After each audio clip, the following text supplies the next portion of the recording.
स्थानीय हरदेव भवन में मुहर्रम के शांति समापन को लेकर जिलाधिकारी एवं पुलिस अधीक्षक ने किया मीडिया के साथ संवाद।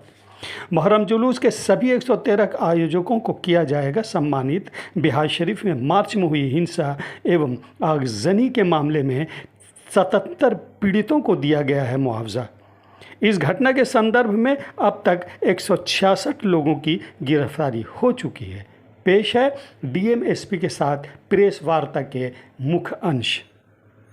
कि जितने भी आगे से हम लोग इस तरह के कार्यक्रम रहेंगे, चाहे मुहर्रम हो, चाहे दुर्गा पूजा हो, चाहे रामनवमी हो, इसमें जो भी अखाड़ा सरकार की गाइडलाइंस का पालन करके और प्रशासन की गाइडलाइंस का पालन करके निकालते हैं शांतिपूर्वक, तो अब हम लोगों ने निर्णय लिया है कि उनको हर बार सम्मानित किया जाए। तो उसकी शुरुआत इस मुहर्रम पर्व से होगी और जितने भी 113 अखाड़िए थे सबको शीघ्र ही एक कार्यक्रम करके सम्मानित किया जाएगा। इसमें बिहार शरीफ में भी 4 जुलूस निकला था, उनको भी सम्मानित किया जाएगा। इसके अलावा और कुछ बातें हम लोग के संज्ञान में आई हैं कि कुछ लोगों द्वारा ये बात फैलाई जा रही है कि रामनवमी हिंसा को लेकर के मुआवजा नहीं भुगतान हुआ है। तो उसके बारे में हम लोग स्थिति स्पष्ट करना चाहते हैं कि मई 2023 में सारा मुआवजा 77 लोगों का भुगतान हो गया था। क्योंकि मुआवजा जिसको दिया गया था उनकी गोपनीयता बनाए रखने के लिए हम लोगों ने उनका नाम जारी नहीं किया था, लेकिन चूँकि लगातार अफवाह फैलाई जा रही है, इसलिए आज आप लोगों के समक्ष हम लोग ये नाम सारा रिलीज कर देंगे। नाम, पिता का नाम और पता उनका, जिनको भी मुआवजा भुगतान किया है प्रशासन ने। और सारा मुआवजा 2 महीना पहले ही सारा भुगतान कर दिया गया। 10 लोग बचे थे जिनको जुलाई में किया गया, बाकी सारा मुआवजा 2 महीना पहले ही भुगतान किया गया। इसके अलावा और भी कुछ बातें लोगों ने रखी थी कि अरेस्टिंग वगैरह नहीं हुई है, तो पुलिस के द्वारा लगातार अरेस्टिंग की भी कार्रवाई हुई है, जिसके बारे में और अन्य बारे में इसके साथ भी बात बताई। शांति समिति में भी लोगों को बताया था और लोगों ने माना था इस बात को कि हर त्यौहार में सख्ती रहनी चाहिए ताकि विधि व्यवस्था गड़बड़ नहीं हो। तो जो कंडीशंस लगाए गए हैं सभी त्योहारों के लिए सामान्य रूप से लगाए गए। Thank you sir. बताया गया कि हम लोगों ने जो रामनवमी के अनुभव के बाद बहुत सोच विचार के जो है वो लोगों से लगातार बात करके जिला शांति समिति के माध्यम से और जो वार्ड लेवल की शांति समिति है, बिहार शरीफ शांति समिति है या अन्य जगहों पर मंडल थाना स्तर पर शांति समिति का आयोजन किया गया। लगातार आयोजन किया गया पिछले 4 महीने। उसमें विस्तार पूर्वक हम लोगों ने चर्चा करी लोगों के साथ कि किस तरीके से जो है पर्व त्यौहार को शांति से हम लोग मनाएं, और उसमें चर्चाएं हुई, लोगों ने अपने सुझाव दिए, हम लोगों ने सुझाव सुने, अपनी बातें कही। उसके बाद ये निर्णय लिया गया कि जो यहाँ पर 2 छोटे जुलूस होते हैं, एक चादरपोशी का होता है और एक लंगोट का होता है, तो सभी लोगों की राय से हम लोगों ने कहा कि नहीं, इसको बृहद पैमाने पर ना किया जाए और इसको जो है वो मनाया जाए, लेकिन जुलूस बड़े शक्ल में ना निकाला जाए। लेकिन जब मुहर्रम का वक्त आया तो हम लोगों ने सब चर्चाएं करी जिला शांति समिति में और अन्य जगहों पर, और उसमें रहा कि नहीं, शहर को अब सामान्य स्थिति में लाना होगा और इसलिए जुलूस हम लोग अब जो है वो शुरुआत करें। और टर्म्स एंड कंडीशन जो भी गृह विभाग की ओर से निर्गत है, पुलिस मुख्यालय से आते हैं और जो सभी जिलों में शर्तें हैं, उन शर्तों में हम लोग निकालें। तो उन शर्तों का प्रचार प्रसार किया गया। हम लोगों ने सभी को शर्तें पहुंचाई, आपके माध्यम से भी हम लोगों ने शर्तें रखी। ये शर्तें हैं, शर्तों में जुलूस निकल सकता है। 113 लोगों ने जुलूस के लिए आवेदन दिया, उनको लाइसेंस दिया गया और उन्होंने जुलूस निकाला।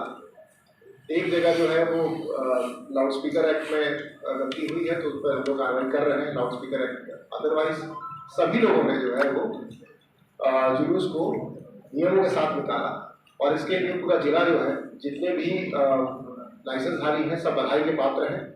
सभी को शुभकामनाएं। उन्होंने जो है शहर को और जिले को सही संदेश दिया है कि नालंदा जिला में मुहर्रम में, जो कि इतना संवेदनशील था, एक भी घटना नहीं घटी है और सभी लोगों ने जो है इसमें सहयोग किया है, चाहे वो इस्लामपुर के हों, चाहे हिंसा के हों, खुदागंज के हों, सिलाव के हों, गिरियन के हों, पावापुरी के हों, अस्थावा के हों, जहाँ पर बृहद पैमाने पर जुलूस निकलता है, सभी लोगों ने सहयोग किया। बिहार शरीफ में भी 4 लाइसेंस निर्गत हुए, उन लोगों ने भी अपने उनका निर्णय था कि हम लोग लोकल स्तर पे करेंगे, तो लोकल स्तर पे उन्होंने जुलूस निकाला और सहयोग किया और शर्तों को मानने का पूरा उन्होंने प्रयास किया और इस तरह से बिहार शरीफ में हम लोगों ने देखा कि शांति से हम लोग मुहर्रम मना।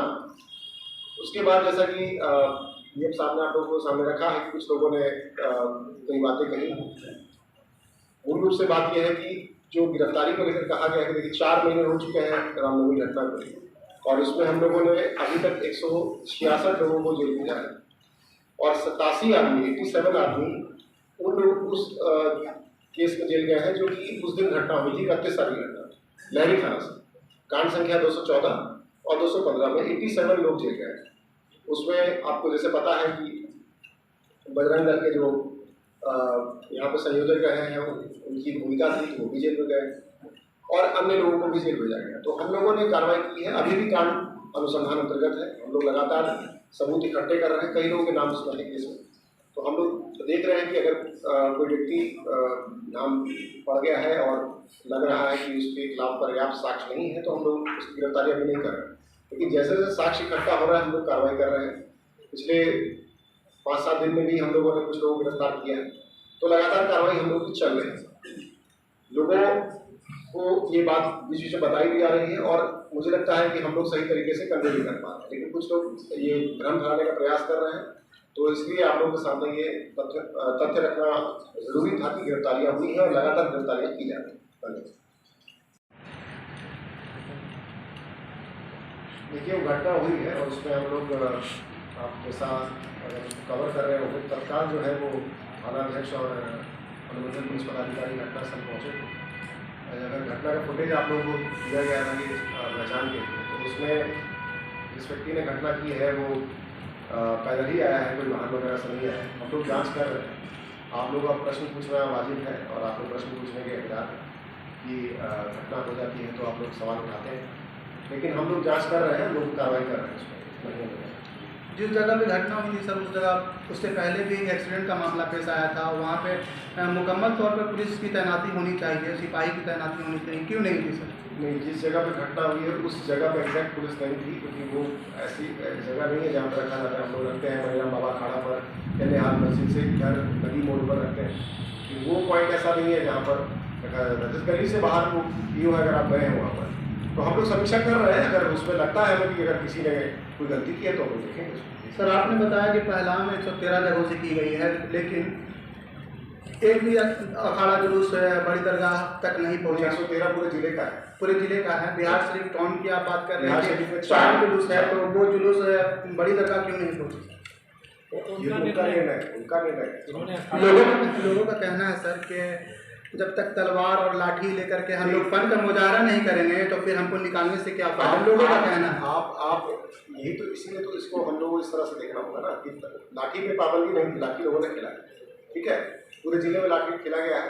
आप पूरे जिले को कवर करिए, शर्तें पूरे जिले के लिए, और मुझे लगता है पूरे बिहार में यही शर्त है। तो सभी लोगों ने लाठी खेला है, तलवार पाबंदी आवश्यक है, उसकी ज़रूरत है, और ये डिस्कशन से हुआ। ये लोग हम लोगों ने कोई शर्त थोपी नहीं, ये सभी चर्चाएं हुई। आप लोगों ने जिला शांति समिति की बैठकें भी कवर करी हैं, आप लोगों ने अनुमंडल स्तर पर भी किया होगा, थाना स्तर पर भी कवर किया। इन बैठकों में हम लोगों ने विस्तार पूर्वक चर्चा की। कुछ लोगों ने तो ये भी कहा बैठकों में कि आप लाठी भी अलाउ मत करिए, तो शुरुआत में हम लोगों ने उसके लिए भी मना किया था। बाद में हमने कहा, कुछ लोगों ने कहा कि नहीं सर ये परंपरा है, कल्चर है, तो उसको फिर हम लोगों ने अलाउ किया।